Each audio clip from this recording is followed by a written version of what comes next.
We are here to stream. Hello, everyone. Welcome. This is Hill Time Sports, and I'm your host, Trenton Hill. We're just talking about the Super Bowl today. This weekend, Seattle Seahawks, New England Patriots. New England has a 40% chance to win this ball game. Talking about Seahawks are 4.5. How do you know? I don't even know how this works. The over is 45 points. The under is 45 points. What's the ML? I don't know. Spread 4.5. 4.5 points. Okay. So they're favored by 4.5 points. So this isn't really a problem for New England, so to speak. I thought it was a lot worse than what I thought it was a lot worse than what I'm seeing right here. Now we're talking about Seattle Seahawks, 4.5 point favorites to the New England Patriots. Is it because Darnold's 25 touchdowns, 14 interceptions? I have no idea. Hold on. Let me just go here. I gotta do everything first. Check the Allstate first and save hundreds on my car insurance. Fortunately. Okay. So. Share. Forgot to share everything. I'm sorry. I don't think it matters. Not like anybody's watching anyways. So. Let's go over here and see what we got. Twitter, boom. And then MVP caliber season for Matthew Stafford is what I'm seeing here. I really don't know what's going to happen. It's been a while. Haven't really... Ooh, did I not even put a thumbnail? I did not. Oops. Okay. Well, here we go. Let me fix my thumbnail. YouTube Studio. Dang it, dude. Did everything wrong today. That's alright. Live. Edit. And here we go. Patriots. Right? Patriots. Have a shot. Alright. Now we got it. Now we are golden. Up. It's our moment. You know, together we're golden. Gonna be golden. Warning, the crease stream is lower than the recommended bitrate. We recommend 6,800. How do I even do that? I have no idea how that works. But, okay. Back to the point at hand. The England Patriots. 14-3. Haven't had the hardest schedule this year. They played teams like the Jets, the Miami Dolphins, I want to look at their schedule. What was their schedule like going into this year? Can I see that? New England Patriots schedule. Beat the Chargers in the wild card, Texans in the divisional round, and then the Broncos without Jared Stidham in the AFC Championship. Lost to the Raiders, beat the Dolphins. They're the Dolphins. Lost to Pittsburgh, beat Carolina, beat the Bills. It's a good win. Saints is a good win. Titans, good win. Saints, bleh. Titans, bleh. Browns, Falcons, Tampa Bay, Jets, Bengals, Giants, lost to Buffalo, beat the Ravens, beat the Jets, beat the Dolphins. So, out of all of those teams, I think only 2 of them were playoff teams. No, they lost to a playoff team and lost to the Bills and beat the Bills. So, the only team that they beat that was a playoff team was the Bills. As for Seattle, well, they play in the NFC West with the Rams and the 49ers, who both went to the divisional round. Darnold's oblique, good. Feels in really good shape. Had a week off. 4 days to go before Super Bowl 60. Neither Seattle Seahawks coach Mike McDaniel nor Sam Darnold seems concerned about the quarterback's oblique injury. So we're having... Patriots did not make the schedule, but they did go out and win 14 games and 3 playoff games. That is true. And that's all you can ask for as a Patriots fan. What's up, Sam Boyle? Hope you're doing well. That's all you can ask for as a Patriots fan. I really, if I'm being honest, this has Super Bowl, what was it, 36? Oh, they definitely do. Super Bowl 36 vibes. The Patriots, relatively under the radar this year, like they were in 2001. I mean, that can happen. I'm ready for Seattle, to be honest. I think Seattle should win this game. Only 4.5 point underdogs for the Patriots. I think it's going to be on NBC. Seattle Seahawks, New England Patriots. 40% for the Patriots. That's their matchup predictor on ESPN. But I think it's going to be a lot closer than people think it's going to be. The Patriots are a sneaky team. I think they're sneaky. I feel like they have some magic. Chaz Surratt is questionable. Amari Kite is on IR. Brady Russell, fullback. Robbie Outs. Zach Charbonnet, obviously on IR. Terrell Jennings. Drake Maye is questionable with a shoulder injury. Hunter Henry's questionable. Morgan Moses. Harold Landry. I don't know. In 2001, the Patriots coaching staff recorded the Rams' final walkthrough. That's true. That is true. I mean, the Patriots did do that. The Patriots should have lost that game to the Rams. But they won. They won. And I remember watching that Super Bowl thinking, like, not really thinking anything except I was mad the Rams lost because at the time I was a Rams fan because of my dad and Kurt Warner. I will always be a Kurt Warner fan. How big of an advantage? Probably pretty big. I mean, you still had to go out there and make plays, but knowing what they were going to do did help a lot. I want to know how big of an advantage did the Patriots have filming the Rams before the Super Bowl? I mean, they were probably, but everybody at the time was stealing signs and things like that. I just caught up in the Spygate scandal in 2007. The specific allegation they filmed the Rams walkthrough before Super Bowl 36 was actually found to be false. A few months later, the Boston Herald issued a full front page apology and retraction. They admitted that the story was based on rumors and that no such tape existed. Even Matt Walsh, the former video assistant who came forward with evidence of other taping violations, testified to the NFL that he did not record the walkthrough and didn't know anyone who had. I mean, the NFL destroyed the videos?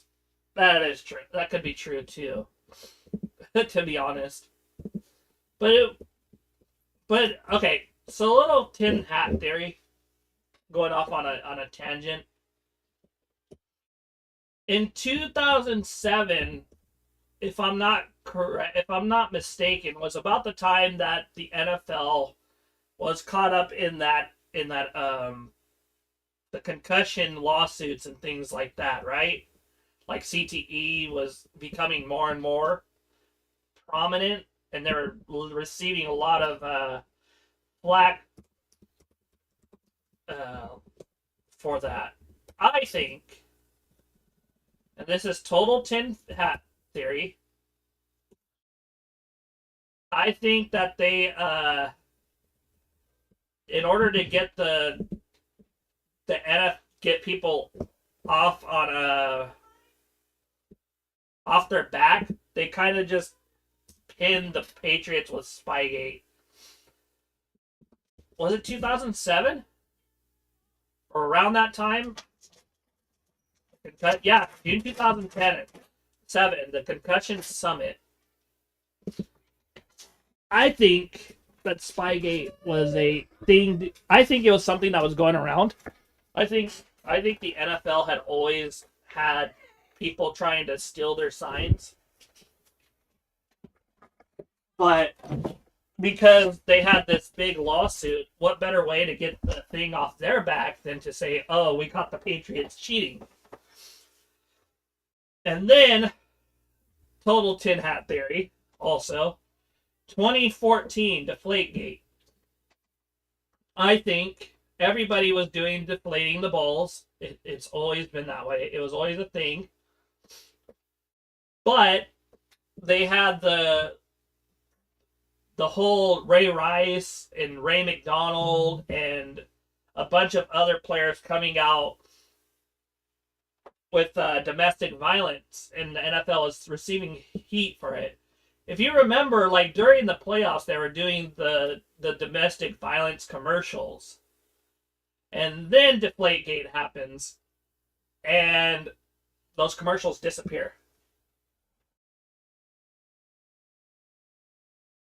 Yeah, they did do that, didn't they? Yeah, they did that. They ran up the scores on people. He was pissed. I think that this was like a total tin hat. I'm not saying it's true or not. I think the NFL has done these things to get the flack off them. Like those commercials for the domestic violence all disappeared when Deflategate came out. We saw it for 3 months and then they disappeared. I have a feeling that's what happened, but I have no like concrete evidence towards that. So that's just my tin hat theory right now. As for the Super Bowl this year, my heart's with Seattle. I really want Darnold to win. I believe that the football gods would not let the Patriots win the Super Bowl because of it. Yeah, he pissed off a lot of people, and then they go out and lose Super Bowl. What was it, 41? Was it 41? I think that was 42, right? 42? Super Bowl 42 was the helmet catch. Super Bowl 42. Yep, Super Bowl 42 against the Giants. Wow, that was almost 20 years ago. That's crazy. But yeah, I'm just speaking nonsense, just trying to talk about things. Maybe it's a little bit controversial or whatnot. I don't know. It's just some random dude on the internet that has thought too much about football. New England Patriots. What are you thinking? What do you think is the X factor for this game? I mean, you do have a 60% chance of winning according to ESPN, but I don't know. Remember when the NFL stopped letting kickers have the kicking balls the day before game day? Yes, I do remember that. They did that, and now don't they allow them to do that now? They have their own special balls now. I don't know. It's just weird. It was just weird the way that all happened. Key one-on-one matchups for Seattle. I mean, you got Christian Gonzalez versus JSN. Milton Williams. That's an interesting matchup. Christian Gonzalez, Jaxon Smith-Njigba Are they going to be one-on-one the whole time? No, they say they're not. I'm just reading articles and things like that. The Seahawks, meanwhile, are hoping for their own 60-40 and to win the remaining 40% with A.J. Barner a scramble or some more dumb luck. That's crazy. This is the one. Achilles versus Hector Zuko versus Azula. Best on best. I have to know, like, what's your X factor? Milton Williams is a good player going against Anthony Bradford. Bradford gave up a 15.3 pressure rate.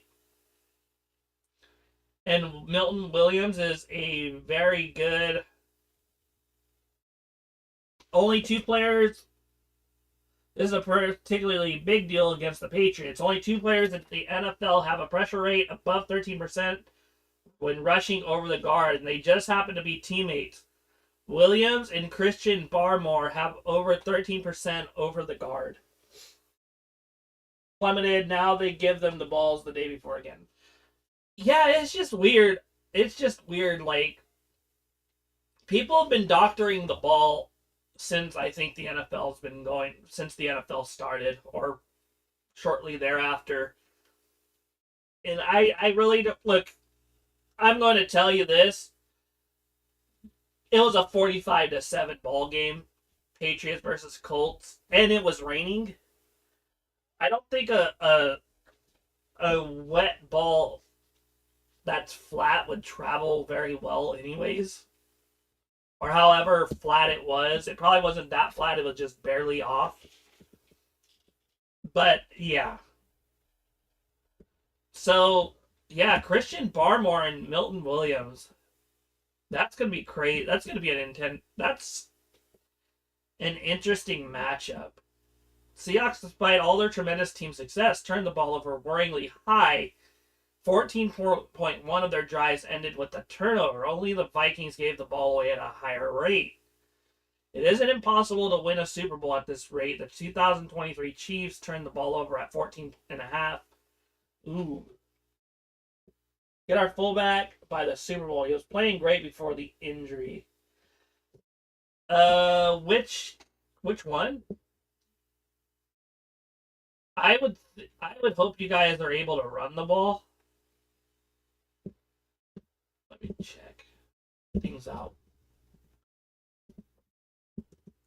I'm just kind of just going through things.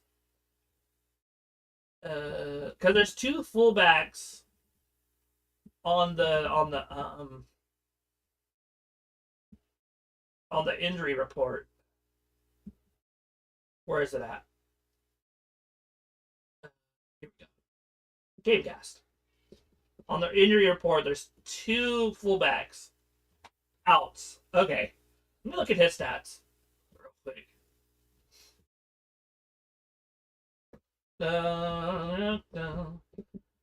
I mean, you also have to look at the pass rush of the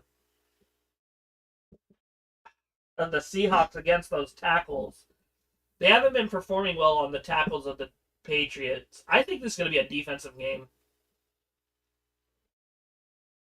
I think this might be a defensive game.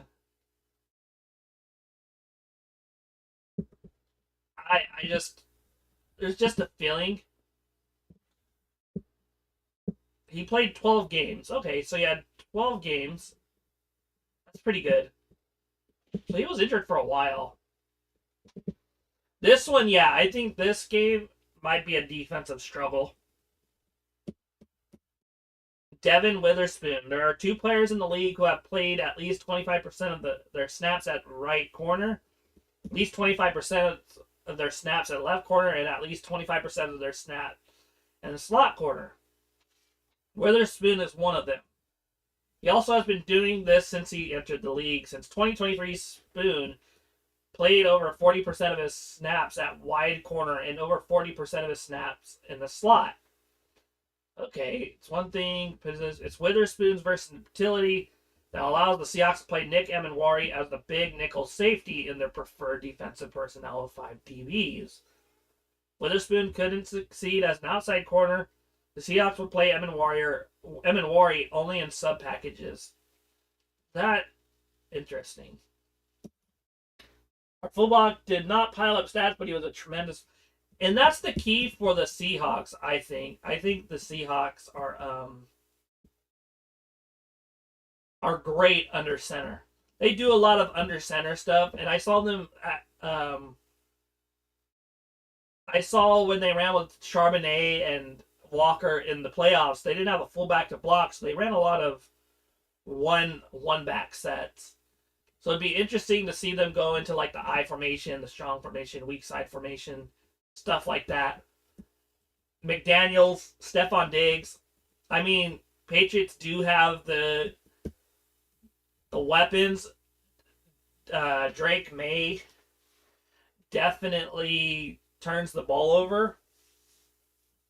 It might be a turnover fest, and it might be playing left tackle is not easy, and it's doubly tough on rookies. Harder still is facing a stretch against Khalil Mack, Away, Will Anderson, Danielle Hunter, Nick Bonito. So the stats are rough. So let's get them out of the way. Campbell has given up pressure rates of 17.2, 12.1, and 15% over his last 3 postseason percentage. His average for the regular season was 11.6, and the average for all left tackles is 10.1. This is also with plenty of help, as the Patriots are chipping his way and calling designer plays to let him cut block. But sometimes the head of a rookie can spin, and that's what's happening in New England. The good news, his team won 3 playoff games without his best play. Admittedly, the offense has not looked particularly great in those games overall, and all will be forgotten with one big performance in Santa Clara. MN will play almost every defensive snap, mostly near the line of scrimmage. He's Rookie of the Year. He'd better win Rookie of the Year, because if he doesn't, I just don't really. It's ridiculous, because he was by far the best rookie in the class at the defensive position. Lawrence is coming. He is, in my eyes, the free agent signing of the year. Sam Darnold, more impactful because he plays quarterback. Yes, he has positional value. Lawrence, I'm going to be honest. I didn't like the signing of Lawrence. I didn't like the signing of Cooper Kupp. I thought that Lawrence and Kupp were just going to a retirement home, and I was like, how are they going to contend with these players? And I was proven wrong. I really liked the Lawrence signing after this season. It was a really good signing. I mean, he had that big fumble recovery against Carolina. He's had big plays all season. For someone that's over the age of 30, very good. I think Lawrence is going to have a very good game against the Patriots. Hello! Thinking of schedule plays. Hello, Ingrained Maine Timberworks. Are you Lord Zed? Lord Zed, is that you? Did you change your name again? Getting confused. How you doing? Strength of schedule does play into it, but seeing that they beat the Texans, the Chargers, and the Broncos, albeit with a backup quarterback, they have a massive chance. And I wouldn't count out Vrabel, and I don't count out the magic of the Patriots. The Patriots. D-Law, 2 TDs in 1 game this year. Yes, that one too. He had 2 touchdowns against, who was it again? Was that, hold on. DeMarcus Lawrence. I forgot against 2. Forgive me, I haven't looked at football stuff a lot this past week. Dexter Lawrence. Touchdowns. Against Arizona in the 44-22 victory. He had how many fumble recoveries? He's had 1, 3 fumble recoveries. He had how many sacks? 2, 3, 4, 5, 6, 7, 8, 9 sacks. He had a lot of QB hits. I think he did pretty well. Didn't he have an interception as well? I feel like he did. No interceptions. Okay, here we go. So his stats. He had 6 sacks this year. I thought it said 9.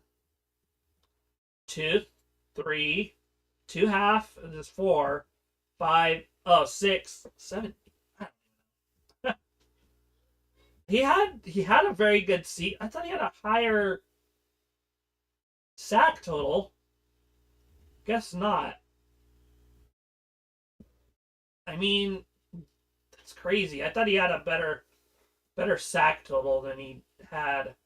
But he's probably got a lot of pressure. Let's see. I'm sorry. I'm just interested in what Lawrence has done. Campbell Hall has 33.5 inches. Because Lawrence is a longer rusher who often plays the run first, he doesn't get pressure. Okay, he doesn't get pressures fast. He has a time to pressure 3.5.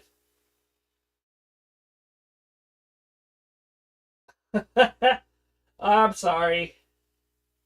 I'm sorry.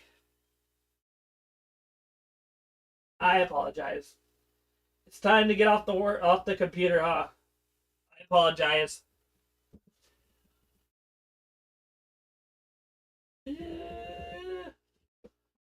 has a sack pressure to sack conversion. Lawrence is often going through the tackle. He doesn't convert many of his pass rushes into sacks. He has a 13.8 pressure to sack conversion rate, which is also below the average for edge rushers. In fact, every single Seahawks edge rusher is below the league average for pressure to sack conversion rate. To some degree, this is stylistic of McDonald's off defense. Seahawks rarely deploy a plain 4-man rush, instead using simulated pressures to force quick check-down throws that they can easily rally to and tackle. But for this particular matchup, the Seahawks' ability to get sacks is significant. Drake Maye is one of the most sacked quarterbacks in the NFL. So, yeah, definitely. So you're going to have a movable object versus an immovable, movable object versus a movable force when it comes to the pass rush for Seattle and the offensive line of the Patriots. I really wish I had someone to bounce these ideas off. We'll probably have that tomorrow. Darnold versus QBs. They have a matchup. Darnold versus Darnold. That's funny.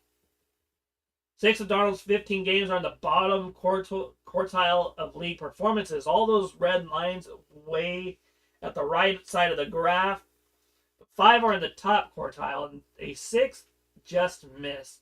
He is not the only QB with large swings between his best and worst games, but this graph matches the eye test. When Darnold is on, he's on. When he's off, he quickly spirals. That's going to be another interesting. You have to really watch out whether or not Darnold can get to that level that he played in the NFC Championship. If he has a clean pocket, I think he can do it, but then you have to worry about Milton Williams coming up the middle. So, I don't know. I really don't know. I think this game is a lot closer than I thought it would be early on this week. I still pick Seattle to win this game, but we'll find out more tomorrow on Hilltime Sports with MTTF and Miles, and I am actually working on a Seattle Seahawks versus Patriots Super Bowl 49 revisit. I'll see y'all the next video live stream tomorrow on Friday. My bad. Friday. Stay blessed. Adios. And goodbye.